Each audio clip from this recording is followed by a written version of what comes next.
শহরের ব্যস্ত রাস্তাঘাট এড়িয়ে যাত্রীকে দ্রুত গন্তব্যে পৌঁছে দিতে এবার নতুন এক সুযোগ আনতে যাচ্ছে উবার। ফ্রান্সিসকো ভিত্তিক রাইড শেয়ারিং কোম্পানিটি ঘোষণা করেছে তারা এবার হেলিকপ্টার পরিষেবা চালু করতে যাচ্ছে।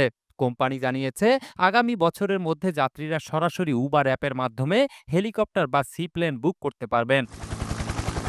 উবার এই উদ্যোগের জন্য যৌথভাবে কাজ করবে বৈদ্যুতিক এয়ার ট্যাক্সি নির্মাতা জোভি এভিয়েশনের সঙ্গে। জোভি সম্প্রতি হেলিকপ্টার ও সি প্লেনে যাত্রী পরিবহনকারী ব্লেড এয়ার মোবিলিটি অধিগ্রহণ করেছে। উবার এবং জোভি এক সংবাদ বিজ্ঞপ্তিতে জানিয়েছে একবার পরিষেবা একীভূত হলে বিশ্বের সবচেয়ে জনবহুল শহরগুলোতে সরাসরি উবার অ্যাপ থেকে ফ্লাইট বুক করা সম্ভব হবে। জবির এক মুখপাত্র জানিয়েছেন এখনও নির্দিষ্ট রুট বা ভাড়া চূড়ান্ত হয়নি, তবে এক বিমানবন্দর থেকে আরেক বিমানবন্দর রুটগুলো যাত্রীদের কাছে সবচেয়ে আকর্ষণীয় হবে।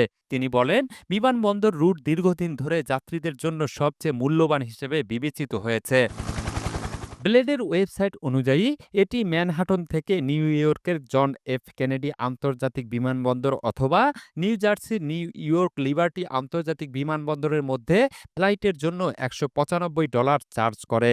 গত বছর ব্লেড নিউ ইয়র্ক মেট্রোপলিটন এলাকা এবং দক্ষিণ ইউরোপের প্রায় ৫০,০০০ যাত্রী পরিবহন করেছে। উবার মনে করছে নতুন এই পরিষেবা শহরের ভ্রমণকে আরও দ্রুত, আধুনিক এবং সুবিধাজনক করে তুলবে, যেখানে রাস্তার জ্যাম আর সময়ের চাপ থাকবে না। জুলফিকার জুয়েল, ৫২ আলো, নিউজ ডেস্ক।